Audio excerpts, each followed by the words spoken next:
Hello everyone, welcome to Cine Talks FPL. First of all, I'd just like to say a big thank you to everyone who's supported me. I started this channel in Gameweek 31. That was my first video I posted up on YouTube, and the support has been immense. I've got a lot of people actually viewing my page, viewing my videos, and I really appreciate that. This is my first time ever doing this. I've been playing FPL for a while, but this is my first time ever putting content about FPL and just expressing myself, expressing my views, and I'm really appreciative for all the support so far. So yeah, it's been a nice 7 game week ride.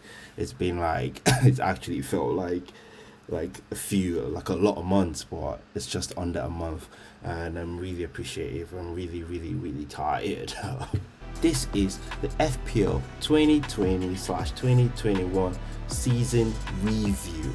So join me as I just go through my team, and I also in this video share with you what I've learned and what I feel like we've all learned in this season, and I think it's gonna actually help us. So stay to the end of this video, and I'm going to explain to you or show you lessons learned and how we can improve ourselves for the next season.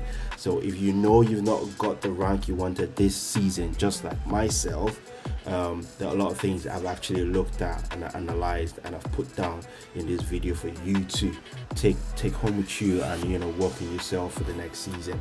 So yeah, let's go. Let's just start with how I did this season. In fact, let's just start with my target. Let's see. I told you I set a target for myself, but I set that target from Gameweek 31, and we would see what rank I was in Gameweek 31. But I think I was very far off that, and I just thought I could do something, crazy, especially with the way the games were coming in. There are a lot of double game weeks, a lot of a lot of crazy games were coming on. So I thought I could take advantage of that, but obviously it was not that kind of season for me. So yeah, not a normal season for anyone that's played FPL before. This was a crazy season. A lot of games, a lot of cancelled games, a lot of postponed games, a lot of players getting COVID, and all of them things that never used to happen. So that really affected a lot of decisions we made. We're all over the place. I was all over the place. We get games split on Wednesday, get games split on Saturday, get games split on Tuesday. Games were just played over and over. Manchester United had 3 games in a week, and they had a game against Leicester, then a day's rest, and a game against Liverpool. Can you imagine that kind of season? So we know how bad it was this season. So yeah, so that's FPL. So that was my target. Then you see the cry face there. It just tells you I did not come close to my target. Okay, let's go. Let me show you what happened. Boom. So, end of season review, my overall rank was 800k. So I went just past the 800k, nowhere close to 500k, nowhere close to almost 500k, nowhere in the 500k, top 500k. It was terrible. My overall points were 2,217, and my average points per game was 58. So I calculated this, taking the overall points of 2217 and then dividing it by 38 games. And it got me 58 games point total. So why everything is in red for me is that obviously that was not my goal. 800k was not my goal, although we'll see where I was before I set this target. This next season coming, I'm going to set the target early on in the first game, before the first game, and I'll share that with you. Well, I set this target on the 31st game, or the 31st game week of the season, and like I said, my overall points 2217. That's actually low in regards to what the highest was. So the best FPL manager got the total point of 2,680 points, averaging 70 points per game. So you see why everything is red. I'm using that as my yardstick. I'm not saying that 58 points in a game is not good, but for the way this season went, and for the target I set myself, it's all red for me. It's all red arrows for me. So yeah, terrible season, and a lot to share with you why the season went this bad for me. So just stay tuned and let's go. Next up, we're gonna talk about Gameweek Analysis. So in this part of the video, I'm just going to analyze how each game week went. I'm not going to go through game week 1 all the way to game week 38, but I've taken a total of some very important stats and very important data to kind of like give the overall picture of how my my season went. First off, the red arrows out of 38 games were 18 for me. I got 18 red arrows and 20 green arrows. That is kind of averaging out at almost, let's say, 51% positive to 49% negative in a way. 18 over 38, 20 over 38.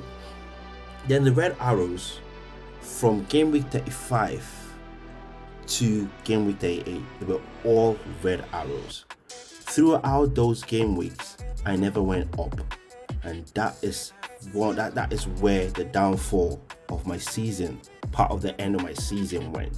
35, 36, 37, and 38, all red arrows.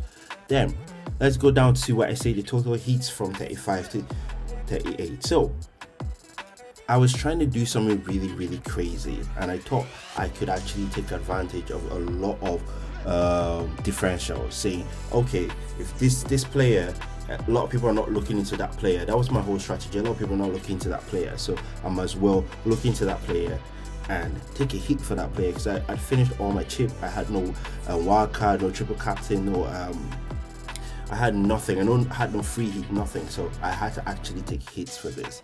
And what was really clumsy of me was I didn't really plan properly for the game weeks in advance. So if you're taking a hit in 35, you shouldn't be taking a hit in 36, except you've got an injury, and you always have one free hit every new game week, except you don't take that hit and it rolls over to 2 free hits in the second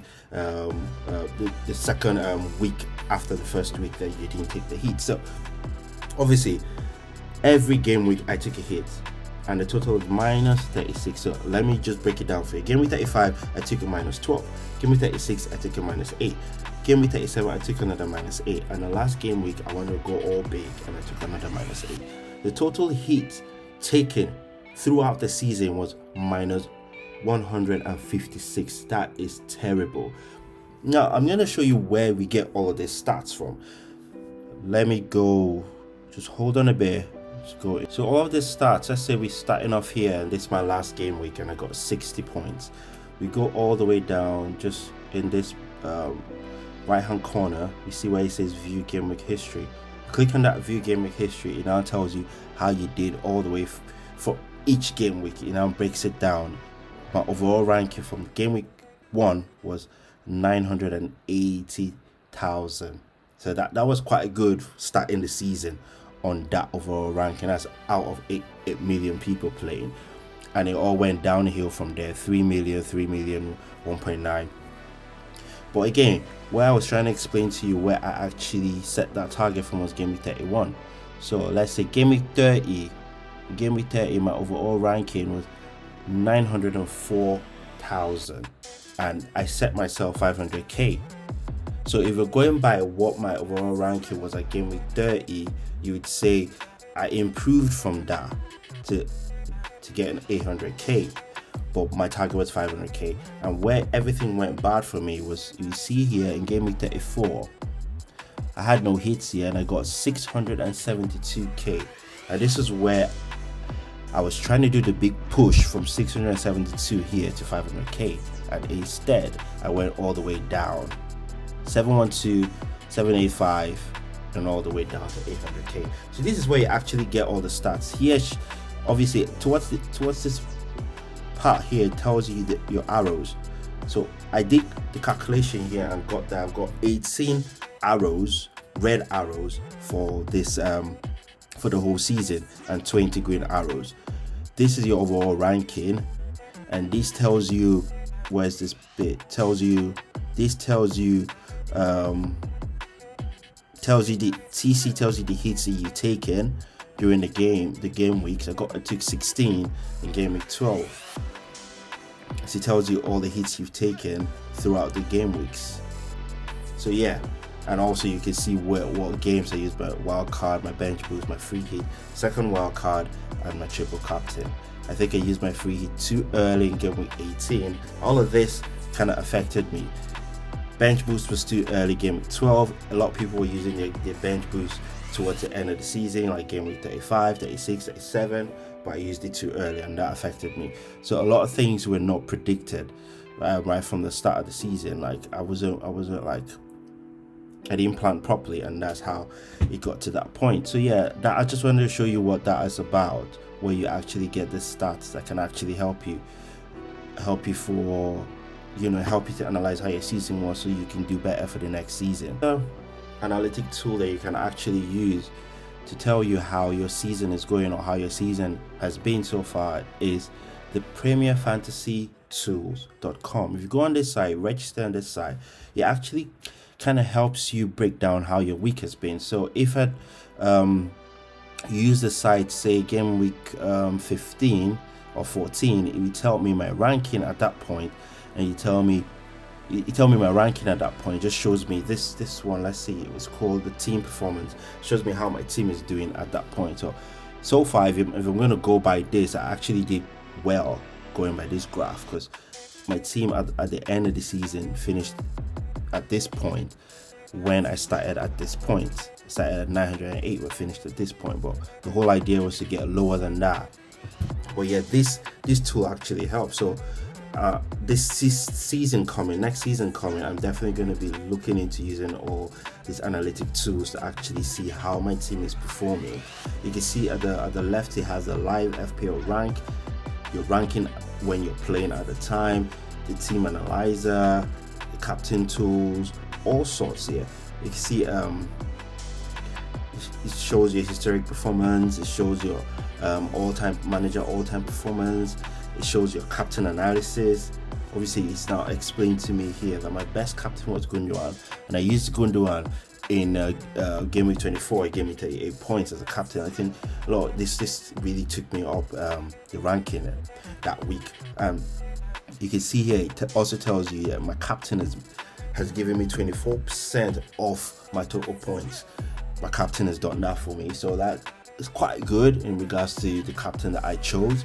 And also that it also explains to me the total captain points I got, 13.9 points per game week, and it also tells me which players I used as captain. It breaks it all down here. So yeah, it's an amazing tool to have.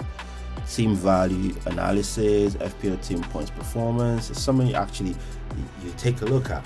Another app, would I say an app, or just another analytic tool that I say, data driven tool that I say you should actually get to incorporate in your next season analysis is FPL Retro. So FPL Retro, yeah, you put in you get your ID in, and you just put it in. Just go into the site, put your ID in, and it kind of like brings this breakdown all out for you here. So it's obviously showing my total points, my best game week, which is game week 26. I got 97 points. I think I got a bit more, but this is taking all the hits out of the equation to give me my total points, like it did in the previous app. Gundogan 38 points, game week 24. That happened. I've captained Kane the most 7 times. It's told me here the most overall points. Son has got the most overall points for me, followed by Kane, and Salah's got the list. Or Kane and Salah are the same points. So my best game week period was from game week 23 to game week 27, where I moved all the way from 1.5 million to 776k. And my worst is from game week 10 to game week 14, where I went from 1.4 million to 1.9 million. But I can tell you that my worst, another one that it was not as bad as, it's not the worst, but the really, really bad game weeks for me, like I said, there's from game week 35 all the way to game week 38 or so, where I made those silly hits and I made silly changes. So yeah, also breaks down my points per game week, my rank progression, and all of that. So all of this kind of like just helps you see how you're doing. Like, it gives you an overall overview of how your team is performing, and if you have to make tweaks during the game, during the live FPL, you can actually do that. There's also the live FPL I think it's .net, that also helps you plan ahead of your game weeks, kind of like helps you know which players to put in. It kind of breaks down what your competition are doing. It kind of breaks down what the top 10k are doing at the time, at that point in the season. So it's something that it actually just helps you plan ahead. It's something that we should actually look to imbibe, the culture of really analyzing it. Obviously, I keep saying, you know, enjoy while you play, but at the same time be analytic, be data driven, because that's actually what's going to take you up the ranks. You need to know the players that a lot of people are bringing in, you know, the top players people are bringing in. You need to know differentials that will make changes to your team. So yeah, those are a lot of things that I'm going to share with you as we go on, especially for the next season. I'm going to do my draft, first draft, second draft, get the best team ready for next season, and I'd like you to stay with me as I do that. So yeah, your lessons taken from this season. Like I said, number one, not every season will be like this. First up, if you ever played FPL before, you would know that the seasons have never been like this, where you have one team playing 3 games in a game week, or where you have games on Wednesday, games on Friday, games on Thursday, games on Tuesday, games on Saturday, games on Sunday, just all over the place, and so many games jump packed together. It's not normally like this. And also you notice that there were so many double game weeks. That never happens. Normally we know double game weeks would be towards the end of the season with 1 or 2, but it was a lot this season. So yeah, not every season will be like this. 2, take your own advice. Now, there's a video if you want to see that video, I think I was saying that obviously Man City have won the league. Do not go for Man City players. That was my advice. Do not go for Man City players.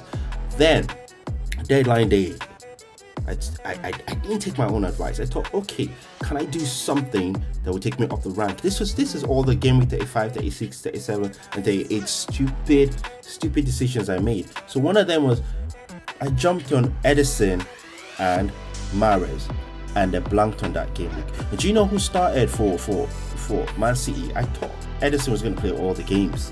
Even though they won the league, I just thought he was going to play all the games. But Carson actually played for Man City and saved the penalty. It was a horrible decision.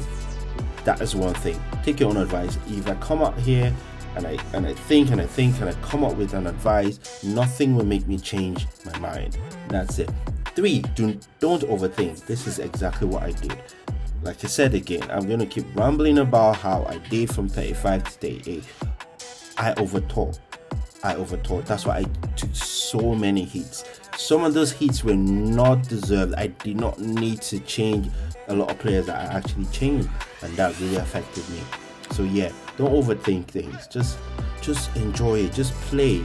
Well, if you think this is going to be it, just do it and just forget about it. If it doesn't work, re-strategize, come back, look at your mistakes, and be logical in your decision. If you're going to make a decision, you have to have reasons why you're making that decision. I'm putting this player, why am I putting this player in? Because of this. Have points, have facts, have data to back up why you're doing a certain thing, or why you're using a certain player for certain matches. So yeah, don't overthink. Avoid taking hits. This is something I need to learn over the past seasons, over the years. Sorry, this is really disturbing. Over the years, right? It's not too dark, but yeah, over the years, I take hits upon hits, and actually that affects my rank. Like you saw there in that video where I explained that I took a minus 156 for the whole season, and I don't think the best players don't take that much hits. You cannot be taking a minus 16 in one game week, and you cannot be taking a minus 12 in one game week and taking a minus 8 in the next game week and taking another minus 8 in the next game week. You should not be doing that. If you're taking a hit, for example, you're taking a minus 8, right? You need to make sure, right, that you're covering yourself for the next 2-3 game weeks. Except a player is injured, do not change your players. Now, also number 5 is to use a proven player as captain, and this is something that's very important. Sorry, it's too dark. Let's get this video light. Let's get light in here. So yeah, use a proven player as a captain. Now, so many times I try to use my differentials as captains and it backfired. Not saying that it doesn't work. Like anyone who used Chris Wood in the game week, he got 20 points. That was a good differential, and that game week was very bad. Chris Wood, a lot of people had him on the bench and he came in.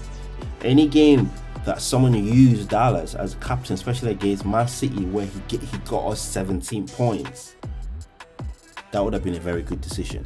But overall, Salah, Fernandez, Harry Kane, Son, they were the best captain choices. So I would stick to that. I will use a proven player, a proven goal scorer, a proven assist merchant as my captain. Then I'll have my differentials all around the game like rookies. So yeah, plan my captain choices ahead. Again, back to the captain, very important. If you have, if you're picking a captain for, let's say you have two premium players. For example, you have Kevin De Bruyne, Man City, and you have Salah for Liverpool, two premium players in your team. You now know, okay, I'm going to use De Bruyne for these game weeks and I'm going to use Salah for these game weeks. If I feel Salah is not going to be good enough for the next 3 or next 4 game weeks after I'm using De Bruyne, maybe I'll get a Fernandez in place of Salah. So it's kind of like planning ahead. So you should be able to say you have 2 players that in the next 6 to 7 weeks you could rotate as your captain. So you don't have to go up and about confused about your captain. You can be confused about who your other players but not your captain. So always get your captain right in time. Use my chips wisely. Like you saw in when I was showing you where I used my wild card really early. I used my free hit in game week 12. You know, I use bench boost in game week 12. A lot of people use a bench boost towards the end of the season. Use your bench boost when you have double game week. You can do your triple captain when your captain has a double game week. I would say do not use your triple captain when every other team has a double game week. Obviously, it'll be good, but imagine using your triple captain when only your captain has a double game week, or your captain and a few other players have double game weeks. That will make a big difference. Now, let's use my chip wisely. Use more analytic tools. So like I said, FPL Retro, the Fantasy Premier League thing that I showed you, livefpl.net. I'm going to use all of them. And number 9, enjoy the game. Right? 10, don't be scared to take risks. Take calculated risks. Do not take stupid risks. If I've got Salah in my team and Salah is underperforming, I am taking Salah out and getting a player that is actually performing. Do not be scared to do that. I had a lot of players, like first the start of the season I had Doherty, right? Because he moved from Wolves to Spurs. I was so certain that this was actually going to be a very, very good player for Spurs, not knowing that Mourinho had his own tactics for Spurs, because the whole idea was the way Doherty was playing for Wolves was going to translate that to Spurs, and that was my mistake. But what I did was from game week 1 till about game week 6, 7 or so, I left Doherty, and Doherty underperformed. I think there was only one game where he gave me 6 points. I left him in the team all through, I think past 6 games, maybe over 10 games. I left him sat there when there were other better options that were there at lower price ranges. That is something you shouldn't do. And this, to me, are like there are many more lessons to learn, many more lessons, but I kind of like summarized it to this, and these are going to be like my principles for next season. I'm going to look at this every time I'm making a decision. So I think this is something that you should cultivate. So that's it for me right now. This is the end of the season. I'm going to play the Euro 2020 Fantasy Premier League, but I'm not going to do content on it. I'm just going to concentrate on playing in it, and maybe at the end of the tournament, if I actually rank really high, I'm not going to shake bars myself if I do shit. But if I rank high, I'm going to make a video and just talk about how I performed and the lessons I learned, the lessons from FPL, how it translated into Euro, the different Euro 2020, the different rules in Euro 2020. It's quite crazy how it goes, and I'm really watching a lot of videos about it and actually reading about it to actually be excellent in it. So yeah, see, this is my video. Thank you so much. End of the season for me. Thank you so much for watching, and we really do appreciate your support. Continue to like, share, and if you've not been to this channel before, subscribe. If you've been before and you've not thought to subscribe, I'm only gonna get better. Watch out for next season.